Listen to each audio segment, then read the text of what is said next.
හරි ඇහෙනවනේද ඔයාලට?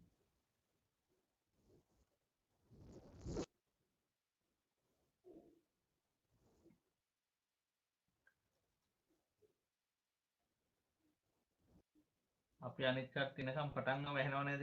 කවුරු හරි එක්කෙනෙක් කියන්න ඇහෙනවද කියලා?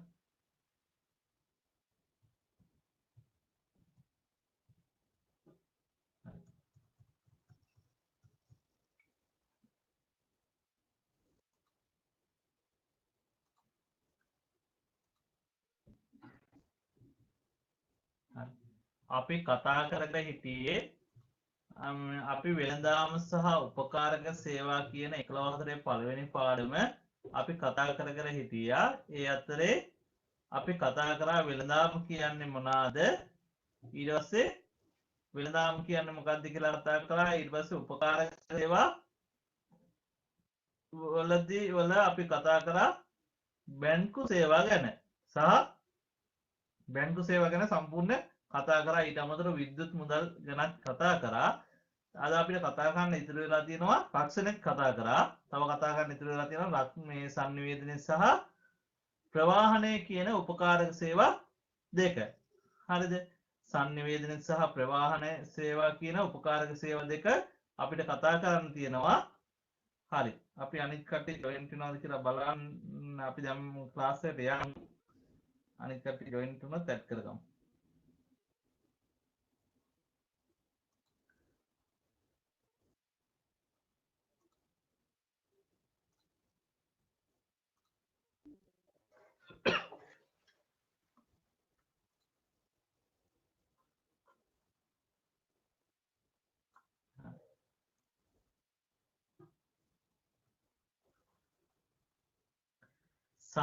උපකාරක සේවාවක් විදියට ව්‍යාපාරවලට ගොඩාක් වැදගත් වෙන ව්‍යාපාරවල නැතිවම බැරි අද වෙද්දී මේ සියලු ක්ෂේත්‍රවල නැතිවම බැරි සේවාව තමයි sannivedana ක්ෂේත්‍රය. මේ sannivedana සේවාවත් ව්‍යාපාරවලට ගොඩාක් උදව් වෙනවා මේ ව්‍යාපාර කටයුතු කාර්යක්ෂමව සහ ඵලදායීව කරගෙන යන්න. කාර්යක්ෂමව සහ ඵලදායීව ව්‍යාපාර කටයුතු කරගෙන යන්න ගොඩාක් සහාය වෙන උපකාරක සේවාවක් විදියට හඳුන්වන්න පුළුවන් sannivedana සේවා කියන උපකාරක සේවාව. sannivedana සේවා කියලා කියන්නේ මොකද්ද? sannivedana සේවා කියලා කියන්නේ sannivedanaයක් වෙනවා කියන්නේ මොකද්ද? sannivedana වෙන්නේ පණිවිඩ, තොරතුරු සහ අදහස්. පණිවිඩයක් වෙන්න පුළුවන්, තොරතුරක් වෙන්න පුළුවන්, අදහසක් වෙන්න පුළුවන්. පණිවිඩ, තොරතුරු සහ අදහස්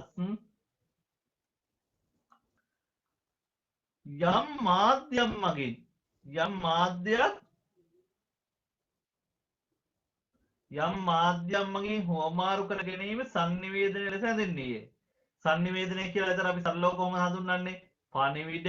දැන් මේ වෙලාවේ මතක තියාගන්න මොකද අපිට ඉතුරු වෙලා තියෙන්නේ මාස ගානයි. ඒ මාස ගාන තුල අපි පුළුවන් තරම් මේ ටයිම් එක නිකන් නැති කරගන්න නැතුව මේකෙන් වැඩක් ගන්න ඕන. මේ ටයිම් එකේ අය මේ කොටස පාඩම් කරන්න නැති වෙන්න මතක තියාගන්න බලමු. හරිද? එතකොට sannivedana සේවා කියන්නේ මොකද්ද? පණිවිඩ, තොරතුරු සහ අදහස්. පණිවිඩ, තොරතුරු සහ අදහස් විවිධ පාර්ශ්ව හා පුජ්‍යලයන් අතරේ යම් මාධ්‍යයක් මගින් මොකක් හරි මාධ්‍යයක් ඔස්සේ හුවමාරු කර ගැනීම sannivedana කියලා කියනවා. යම් මාධ්‍යයක් කරහා හුවමාරු කර ගැනීම sannivedana විදිහට අපිට හඳුන්වන්න පුළුවන්. sannivedana ව්‍යාපාරය සාර්ථකව පවත්වාගෙන යාමට අවශ්‍ය වන ප්‍රබල උපකාරක සේවාවක් විදිහට හඳුන්වන්න පුළුවන්. sannivedana ව්‍යාපාරය පවත්වාගෙන යන්න උපකාරී වෙන ප්‍රබල උපකාරක සේවාවක් විදිහට හඳුන්වන්න පුළුවන් අනිත් උපකාරක සේවා අතර. තව උපකාරක සේවා අපි බැංකු සේවා, රක්ෂණ සේවා, ප්‍රවාහනයේ අතර පවතින ගබඩාකරණයේ වගේ අතර පවතින වැදගත් උපකාරක සේවාවක් විදිහට sannivedana සේවා හඳුන්වන්න පුළුවන්. හරි. එතකොට sannivedana සේවා කියන දැන් මේ වෙලාවෙම මතක තියන්න අය පාඩම් කරන්න තියන්න එපා. කොහොමද sannivedana සේවා කියලා කියන්නේ? පණිවිඩ, තොරතුරු හෝ අදහස් විවිධ පාර්ශ්ව අතර යම් මාධ්‍යයක් මගින් හුවමාරු කර ගැනීම sannivedana ලෙස හැඳින්වේ. මොකද මේ තියරි පාඩමක් අපි කරන්නේ මේ තියරි පාඩමේ මේක නිකන් අයත් මේ පොත කියවනවා වගේ මේ මතක තියාගන්න මෙතන වෙද්දී යම් දෙයක් මතක තියාගත්තේ නැත්නම් මේ වැය කරන පැය දෙක තුන අපරාධයක් වෙනවනේ. ඒ හින්දා මේ ආයෙ පාඩම් කරන්න නැති වෙන්න මේ කොටස හරියට මේ පැය දෙක තුන ඇතුළත උපරිම දෙයක් කරගන්න. හරි. ව්‍යාපාර කටයුතු සඳහා sannivedana ඇති වැදගත්කම. අපේ sannivedana ඇති වැදගත්කම ඇහුවොත් මොකද කියන්නේ? ව්‍යාපාර කටයුතු සඳහා sannivedana ඇති වැදගත්කම. මොනවද? sannivedana ඇති වැදගත්කම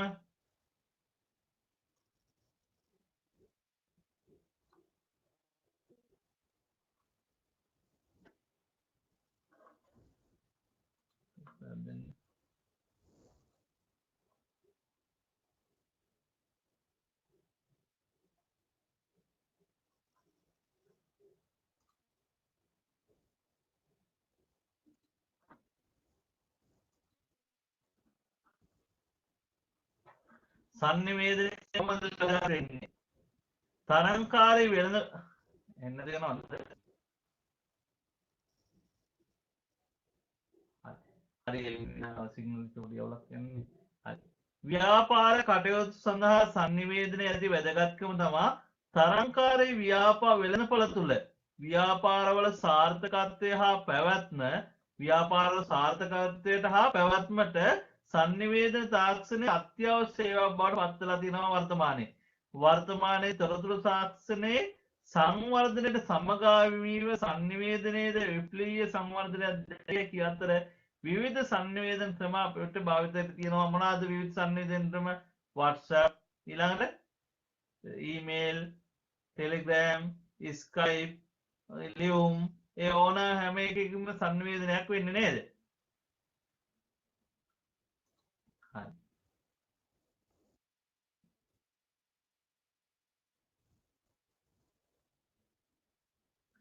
තොරතුරු තාක්ෂණ සංවර්ධනයේ වැදගත්කම.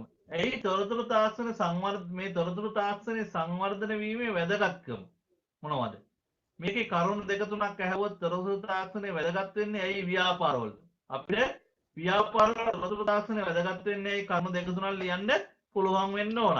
බලන්න ව්‍යාපාරවලට වැදගත් වෙන්නේ ව්‍යාපාර කටයුතු සඳහා අවශ්‍ය තොරතුරු ලබා ගැනීම එකක්. ව්‍යාපාර කටයුතු වලට විවිධ තොරතුරු විවිධ මාධ්‍ය ඔස්සේ විවිධ ආයතනවල තරංකරුවන්ගේ තොරතුරු විවිධ වෙළඳපොළේ පවතින තොරතුරු ඊළඟ පාරිභෝගිකයන් හැසිරීම පිළිබඳ තොරතුරු මේ වගේ විවිධ ක්ෂේත්‍ර වලින් තොරතුරු ලබා ගන්නවා මේ ව්‍යාපාර කටයුතු කරගෙන යාමේදී.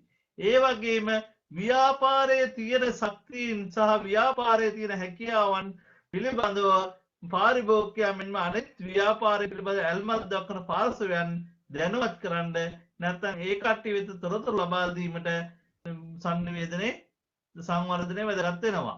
වර්තමානයේ අපි ජීවත් වන්නේ තොරතුරු තාක්ෂණ යුගයක බැවින් විවිධ තීරණ ගැනීම සඳහා ව්‍යාපාරිකයන්ට sannivedanaye අත්‍යවශ්‍ය වෙනවා. sannivedanaye සංවර්ධනය අත්‍යවශ්‍ය වෙනවා. අර පැරණි sannivedanaye විදියටම ගිහින් අපිට තීරණ ගන්න ගියොත් අපි පරක්කු වැඩි වෙනවා. ඇයි තරංකරුවන් අනිත් කට්ටිය නේද? අපේට sannivedana පහසුකම් අපිට මේ සිග්නල් නැත්තම් අපිට ඉක්මනින් යවා ගන්න බෑ නම් අපි ලියුමකින් නැත්තම් කෝල් එකක් දීලා ඒව කරනවට වඩා අද ගොඩාක් මේ sannivedana තාක්ෂණය සංවර්ධනය වෙලා තියෙනවා. ව්‍යාපාරිකයන්ගේ කටයුතු ගොඩාක් පහසු කරලා තියෙනවා මේ sannivedana තාක්ෂණය නේද? අද ෆෝන් එකකින් ඕඩර් එක දාලා මේ අපේ ෂොප් එකටම බඩු ටික ගෙන්න ගන්න පුළුවන් තරමට sannivedana තාක්ෂණය දියුණු වෙලා තියෙනවා. ඊළඟට sannivedana තව වැදගත් වෙන්නේ ප්‍රචාරණ මාධ්‍යයක් විදිහට කටයුතු කරන ඉමහත් මෙහෙවරක් ඉටු කරනවා. ව්‍යාපාරවල වැදගත් වෙනවා එකක් තමයි ව්‍යාපාර කටයුතු සඳහා අවශ්‍ය තොරතුරු ලබා ගැනීමට ඊළඟ ව්‍යාපාරයට සම්බන්ධ විවිධ පාර්ශව තොරතුරු ලබා දීම අනිත් පැත්තට. දැන් මෙතනදී කරුණු දෙක තුනක් කොහොම මතක තියාගමු. මොකද තොරතුරු තාක්ෂණයේ වැදගත්කම. තොරතුරු තාක්ෂණයේ සංවර්ධනයේ වැදගත්කම. හරිද? එකක් ව්‍යාපාර කටයුතු සඳහා අවශ්‍ය තොරතුරු ලබා ගැනීම ඊළඟට ව්‍යාපාරයට සම්බන්ධ විවිධ පාර්ශවයන් තොරතුරු ලබා දීම ඊළඟට ප්‍රචාරණ මාධ්‍යයක් ලෙස ඉමහත් මෙහෙවරක් ඉටු කිරීම ඊළඟට අන්තර්ජාල ව්‍යාපාර කටයුතු සඳහා පදනමක් වෙනවා මේ sannivedana තාක්ෂණය දියුණුව නේද? අද අපිට සංනිවේද තාක්ෂණය මේ විදිහට දියුණු වෙලා තිබුණ නැත්නම් අපි අද මේකත් මේ මෙතනදී අන්තර්ජාල ව්‍යාපාරයක් නේ ඔන්ලයින් පන්තියක් කියන්නේ අන්තර්ජාලය හරහා හොමාරු වෙන එකක් නේද?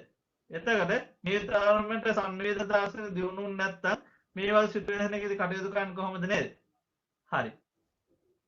ව්‍යාපාර ආයතන විසින් සම්බන්ධතා පවත්වන විවිධ පාර්ශ්ව පදනම් කරගෙන එතන මෙතන සංනිවේදන තාක්ෂණයේ වැදගත්කම හැවුවොත් කරුණු දෙකක් නම් මතකද ලියා ගන්න පුළුවන් ද ලකුණු දෙකක ප්‍රශ්නයකට හැවුවොත් ව්‍යාපාර කටයුතු වලට අවශ්‍ය තොරතුරු සැපීම ව්‍යාපාරයේ පිළිබඳව විවිධ පාර්ශ්වයන්ට තොරතුරු සැපීම ප්‍රචාරණ මාධ්‍යයක් ලෙස මේ භාවිතයට ගැනීම ඊළඟට අන්තර්ජාල ව්‍යාපාර කටයුතු සඳහා පදනමක් කර ගැනීම මේ වගේ කරුණු 3 නැත්නම් දෙකක් අපිට ලියා ගන්න පුළුවන් වෙනවා ලකුණු දෙකක විතර ප්‍රමාණයකට. හරිද? හරි. ව්‍යාපාර ආයතනයක් විසින් සම්බන්ධතා පවත්වන විවිධ පාර්ශ්ව පදනම් කරගෙන ව්‍යාපාර ආයතන විසින් සම්බන්ධතා පවත්වන විවිධ පාර්ශ්ව පදනම් කරගෙන සංනිවේදනයේ ප්‍රධාන වශයෙන් කොටස් දෙකකට බෙදන්න පුළුවන්. පළවෙනියෙන් මොකද්ද? අභ්‍යන්තර සංනිවේදනය. සංනිවේදනයේ ප්‍රධාන වශයෙන් කොටස් දෙකකට බෙදන්න පුළුවන්. අභ්‍යන්තර සංනිවේදනය සහ බාහිර සංනිවේදනය. එහෙනවද චුට්ටක් කවුරු හරි එක්කෙනෙක් පොඩ්ඩක් කියන්න මම කියන්න. එහෙනම් නේද තවත් කෙනෙක් ඉන්නේ නේ?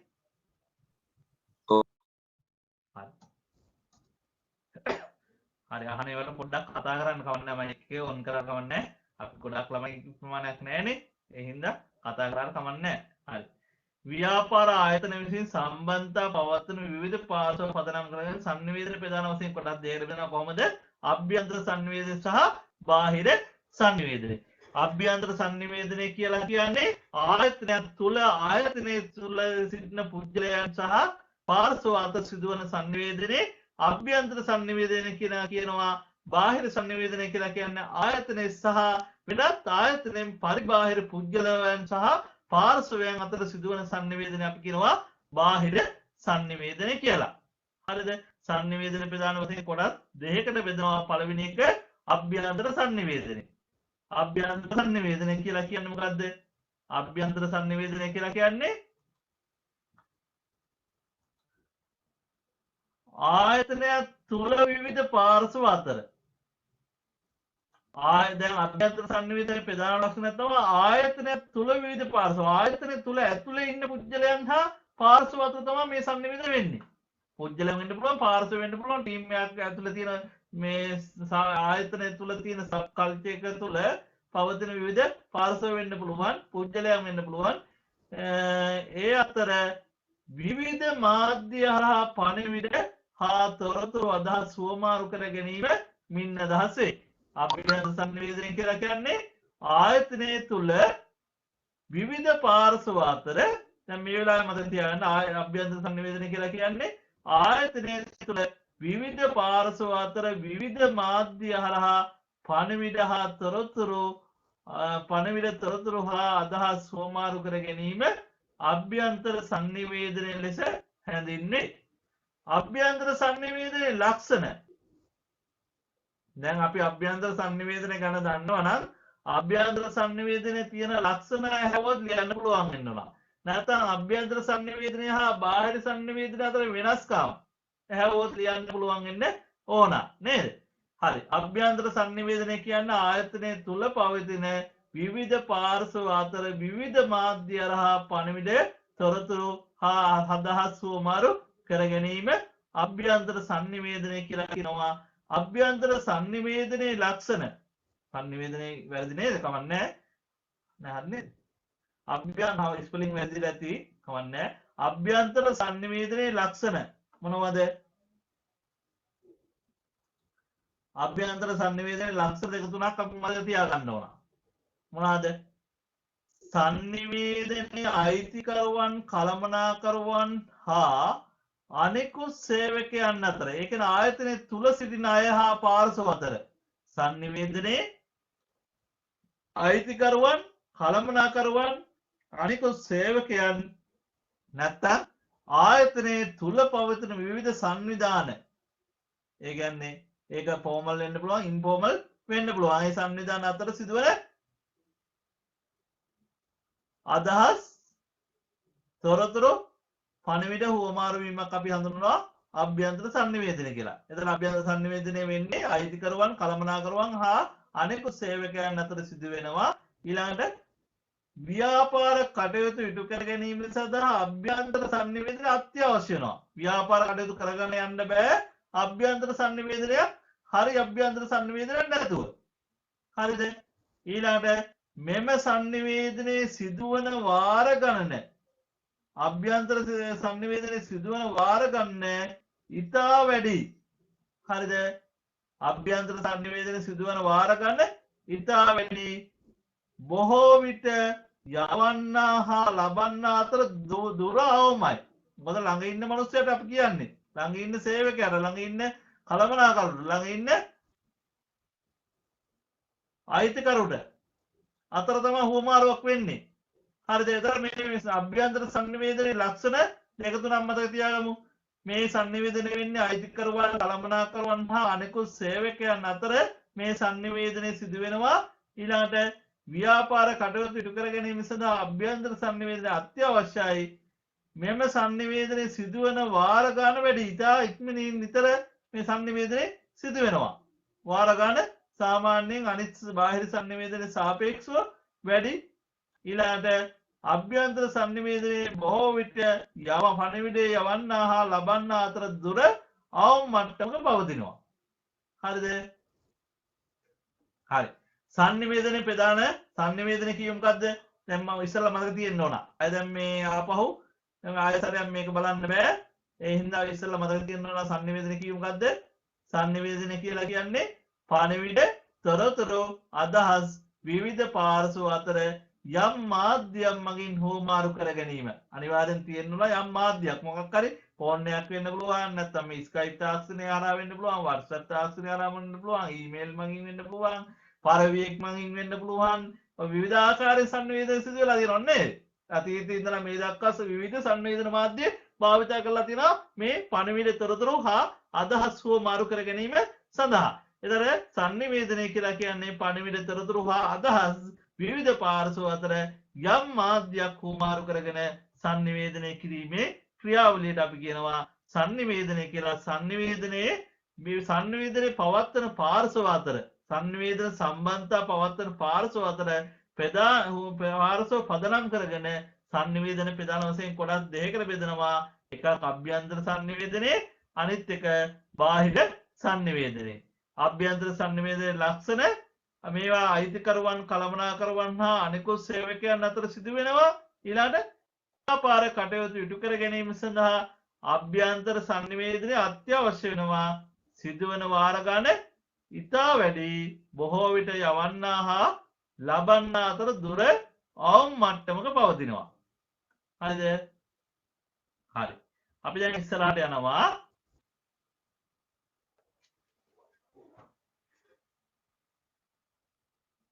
ඊළඟ සංනිවේදනය මොකද්ද? බාහිර සංනිවේදනය.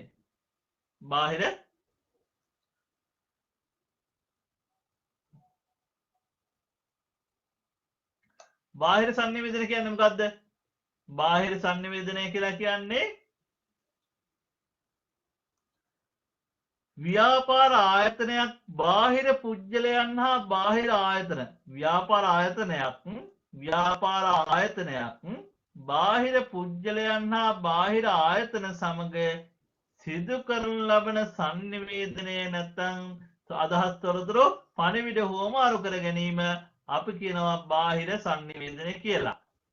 එතන බාහිර සංනිවේදනය කියලා කියන්නේ මොකද්ද? ව්‍යාපාර ආයතනයක් බාහිර පුජ්‍යලයන් හා බාහිර ආයතන සමග සිදු කරනු ලබන සංනිවේදනයේ බාහිර සංනිවේදනය ලෙස හැඳින්වේ. ව්‍යාපාර ආයතනයක් බාහිර පුජ්‍යලයන් හා බාහිර ආයතන සමග සිදු කරනු ලබන සංනිවේදනය අපි කියනවා බාහිර සංනිවේදනය කියලා. බාහිර සංනිවේදනයේ ලක්ෂණ. බාහිර සංනිවේදනයේ ලක්ෂණ මොනවද?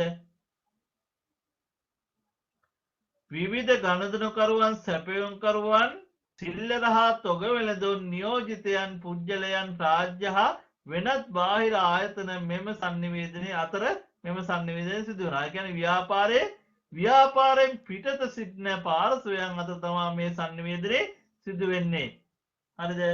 ව්‍යාපාරය සහ ව්‍යාපාරයෙන් පිටත සිටින පුද්ගලයන් අතර මෙම සංනිවේදනය සිදු වෙනවා. ඊළඟට අභ්‍යන්තර සංනිවේදනයට සාපේක්ෂව බාහිර සංනිවේදනයේ සිදුවන වාර ගණන අඩුයි. අභ්‍යන්තර සංනිවේදනයට සාපේක්ෂව බාහිර සංනිවේදනයේ සිදුවන වාර ගාන අඩුයි. හරිද?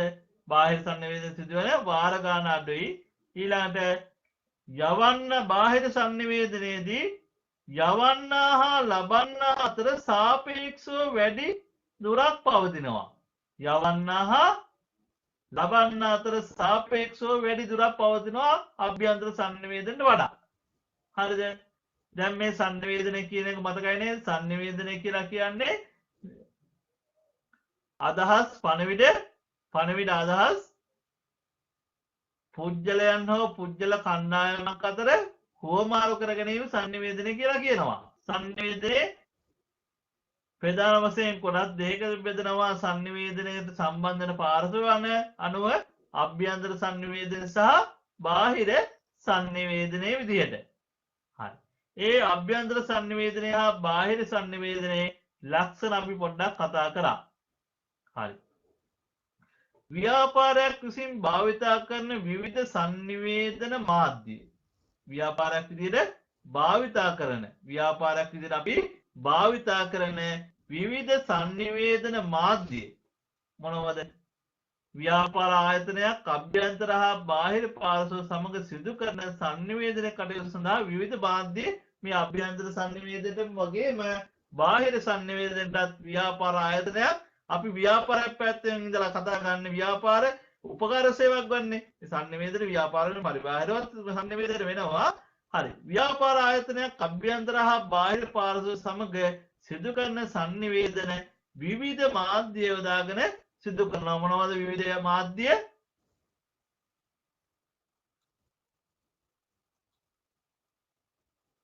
හරි. වාචික සංනිවේදනයක් වෙනවා. සංනිවේදනයේ ස්වරූපයන් මේවා. ඒ සංනිවේදනයේ ස්වරූප මේවා තමයි මාධ්‍ය. සංනිවේදනයේ ස්වරූපයන් හතරක් තියෙනවා. හරිද? සංනිවේදනයේ ස්වරූපයන් හැවුවොත් සංනිවේදනයේ ස්වරූපයන් මොනවාද? වාචික සංනිවේදනයක් වෙන්න පුළුවන්. වාචික සංනිවේදනයක් වෙන්න පුළුවන්. ලිඛිත සංනිවේදනයක් වෙන්න පුළුවන්. විද්‍යුත් සංනිවේදනයක් වෙන්න පුළුවන්. එහෙම නැත්නම් සංකේත හා සංඥා මාර්ගිනුත් සංකේත හා සංඥා මාර්ගිනුත් සංනිවේදනයක් වෙනවා. නේද? අර ඇහෙන්නේ නැති කට්ටියට ඉතින් කතා කරලා කියන්න බෑ නේද? සංකේත මාධ්‍යයෙන් නිවුස් ඉදිරිපත් කරනවා නේද? හරි. ඒ වගේම තමයි ඇහෙන කට්ටියටත් ඇහෙන්නේ නැව කියන නිසා පාරේ අර ගහලා තියෙනව නේද?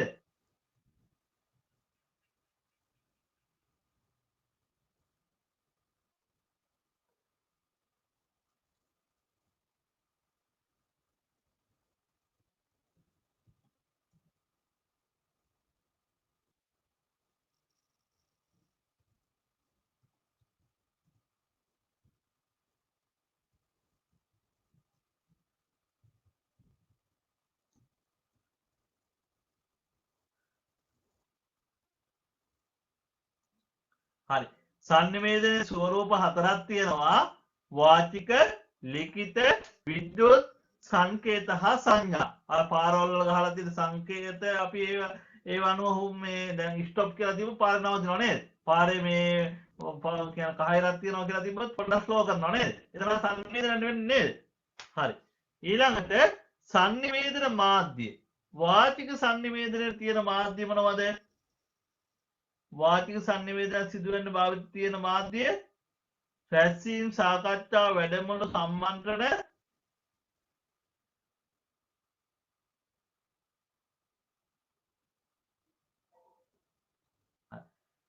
වාචික සංනිවේදනයට තියෙන මාධ්‍ය තමයි රැස්වීම්, සාකච්ඡා, වැඩමුළු, සම්මන්ත්‍රණ, දුරකථන සංවාද. හරිද? වාචික සංනිවේදන තියෙන මාධ්‍ය රැස්වීම තියලා වාචිකව සංවේදනය මේකයක් කරන්න පුළුවන් සාකච්ඡාවක් මගින් සංනිවේදනය සිදු වෙන්නේ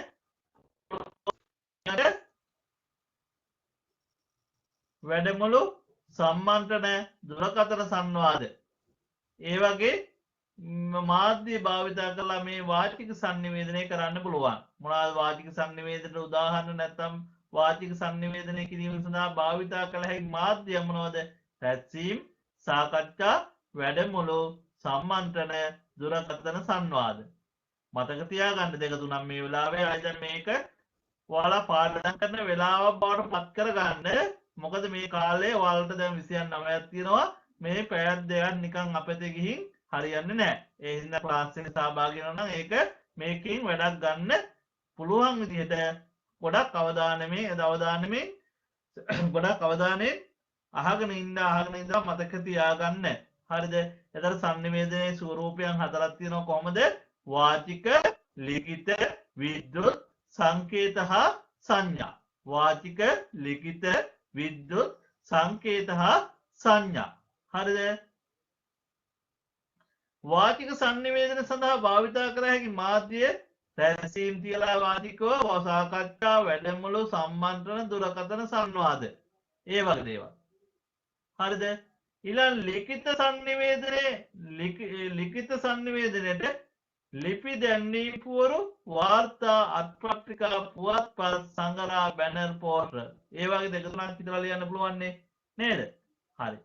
ඊළඟ විද්‍යුත් සංනිවේදනයට ශබ්ද වාහන යන්ත්‍ර ඩිජිටල් පුවරු විද්‍යුත් තැපැල ඊමේල් අපි දැන් ගොඩක් භාවිතා කරනවා නේද මේ ඊමේල් එකක් අපි යවන්නේ නේද අපි අල්ලුම් ලියලා තැපැල හන්දරට ගිහින් එහෙම දාන්නේ නැහැ නේද හරි ශබ්ද වාහනේ යන්ත්‍ර ඩිජිටල් පුවරු විද්‍යුත් තැපැල ෆැක්ස් ඉන්ටර්නෙට් නැත්නම් අන්තර්ජාල ගුවන් විදුලි මාධ්‍ය රූපවාහිනී මාධ්‍ය වෙබ් අඩවි Twitter Facebook Viber Skype SMS නැත්නම් WhatsApp මේ වගේ විද්‍යුත් මාධ්‍ය අද සංනිවේදනය සඳහා බහුලව භාවිතයට ගන්නවා.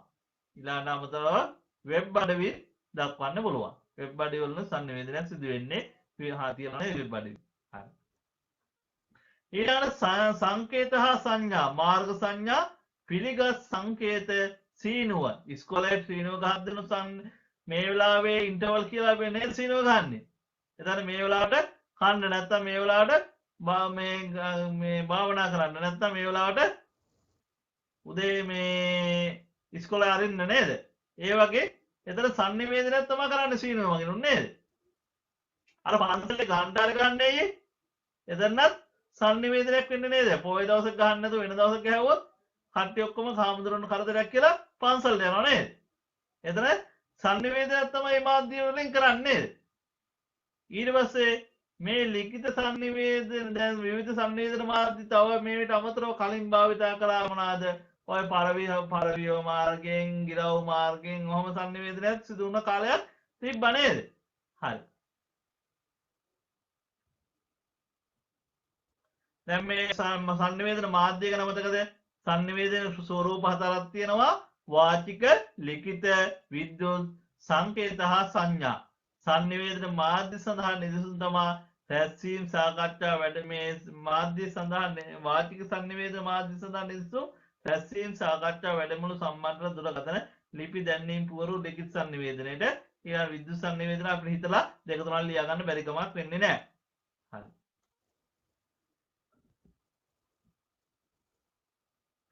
ඉහත සංනිවේදන මාධ්‍ය පුළුල් ලෙස කොටස් හතරකට වර්ග කර දැක්වද බොහෝ අවස්ථාවල ඒවා එක් එක් සංනිවේදන ස්වරූපවල පමණක් සීමා කර දැක්වීම අපහසුයි. ඇයි? දුරකථන සංවාද තුළ අද තියෙනවා විද්‍යුත් හා වාචික කියන දෙකම. නේද? දුරකථන සංවාදයක් වුණොත් විද්‍යුත් කොටසක් සහ විද්‍යුත් සංනිවේදනයක් වෙනවා. ඒතර වාචික සංනිවේදනයක් නේද? ඊළඟ විද්‍යුත් තපල ගත්තොත් ලිඛිතවත් වෙනවා විද්‍යුත් මේකත් දෙකම නේද? ස්කයිප් ගත්තොත් මේ තුනම නේද? ඒ හින්දා එක සංනිවේදන මාධ්‍යයක් මේකට සීමා වෙනවා කියලා කියන්න විදියක් නැහැ. මොන ස්වරූපයේ දුරකථන සංවාදයක් ලිඛිතද වාචිකද කියලා මේ විද්‍යුත්ද වාචිකද කියලා කෙලින්ම කියන්න බෑ. මොකද වාචික සංනිවේදනයක් වුණාට එතන විද්‍යුත් මේ උපකරණත් භාවිතයට ගන්නව නේද? හරි. සංනිවේදන ක්‍රියාවලිය ඊළඟට ප්‍රශ්නයක් අහන්න පුළුවන් වැදගත් තැන. හරිද? ප්‍රශ්නයක් අහන කොටසක් තමයි මෙතනදී සංනිවේදන ක්‍රියාවලිය. හරිද? මේක තමයි චුට්ටක් හරියට තේරුම් ගන්න ඕනේ සංනිවේදන ක්‍රියාවලිය. හරි. සංනිවේදනයේ තනි ක්‍රියාවක් නොව පොදු මූලිකාංග කිහිපයක එකතුවකින් සැකසී ඇති ක්‍රියාවලියකි. සංනිවේදනයේ තනි ක්‍රියාවක් නෙමෙයි පොදු මූලිකාංග පොදු අංගවලින් සැකසුන එකතුවක් විදිහට අපිට සංනිවේදනය දක්වන්න පුළුවන්. සංනිවේදන ක්‍රියාවලිය තුල දක්නට තියෙනවා යවන්න. පණිවිඩය නැත්තම් අදහස යවන්න. මේ සංනිවේදන ක්‍රියාවලිය අපිට දකින්න තියෙනවා යවන්න කියන්නේ මොකද්ද? පණිවිඩය ලබා දෙන පුජ්‍යලයා හෝ ආයතනය. පණිවිඩය යවන්න කියලා කියන්නේ පණිවිඩය ලබා දෙන පුජ්‍යලයා හෝ ආයතනට අපි කියනවා පණිවිඩය යවන්න. මේක නම් ඉතින් මේ වචනයෙන්ම තේරෙනව නේද? හරි. ඊළඟ පණිවිඩය. පණිවිඩය කියන්නේ මොකද්ද? යවන්නා විසින් සපයන තොරතුරු. යවන්නා විසින් සපයන තොරතුරු අපි කියනවා පණිවිඩය. යවන්නා විසින් සපයන තොරතුරු අපි හඳුන්වනවා පණිවිඩය විදියට. ඊළඟ මාධ්‍ය. මාධ්‍ය කියලා කියන්නේ පණිවිඩය යැවීම සඳහා යොදා ගන්නා සංනිවේදන මාධ්‍ය. දුරකථනයද WhatsAppද ඊමේල් එකක්ද Skype මගින්ද නැත්නම් මේ Zoom හරහාද නේද? ඒ Zoom හරහා මේ සංනිවේදනය වෙන්නේ නේද? එතර යවන්න කියන්නේ පණිවිඩය ලබා දෙන පුද්ගලයා හෝ ආයතනයේ පණිවිඩය කියලා කියන්නේ යවන්න විසින් සපයන තොරතුරු මාධ්‍ය කියලා කියන්නේ පණිවිඩය යැවීම සඳහා යොදා ගන්නා සංනිවේදන මාධ්‍ය ලබන්න කියලා කියන්නේ පණිවිඩය ලබන තනත්තා. හරිද? මේ හතර නම් මේ සංනිවේදන ක්‍රියාවලිය තුල තියෙන මේ හතර නම් ඔයාලට මතක හිටිනවා. මොකද මේවා අපේ මේ වචන වලින් මේ අදහස තියෙනවා. හැබැයි මේ ප්‍රතිචාරය සහ ප්‍රතිපෝෂණය කියන දෙකත් මේ සංනිවේදන ක්‍රියාවලියේම මූලිකාංග විදිහට දක්වන්න පුළුවන්. එතන සංනිවේදන ක්‍රියාවලියේ මූලිකාංග 6ක් තියෙනවා.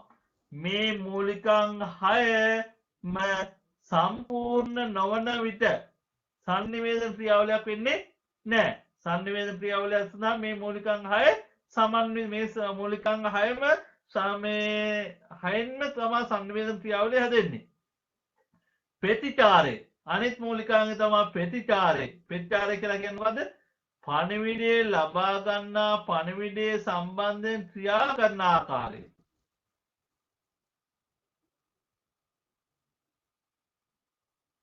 ප්‍රතිචාරය කියලා කියන්නේ පණිවිඩය ලබන්න. පණිවිඩය සම්බන්ධයෙන් ක්‍රියා කරන ආකාරය. ඊරිදා හවස පන්ති තියනවා කියලා මහේජ්ජයක් දැම්ම නම් WhatsApp එකට ඒ පන්තියට ඒ වෙලාවට ආවනම් තමයි ඒ ක්‍රියා කරන ආකාරය ඒක තමයි ප්‍රතිචාරය නේද? හරි. ඊළඟට ලැබුණු පණිවිඩයේ ප්‍රතිපෝෂණය. ප්‍රතිපෝෂණය කියලා කියන්නේ ලැබුණු පණිවිඩයේ ලැබුණු බවට හා තේරුම්ගත් බවට ලබන්නාගෙන් යවන්නා වෙත වාචිකව හෝ වාචික නොවන මාර්ගයෙන් ලැබෙන ප්‍රතිචාරය. ඒක තේරුම්ගත් බවට. හරි ක්ලාස් එකට එනවා කියලා මැසේජ් දැම්මා. එතකොට ප්‍රතිපෝෂණයක් වුණා නේද?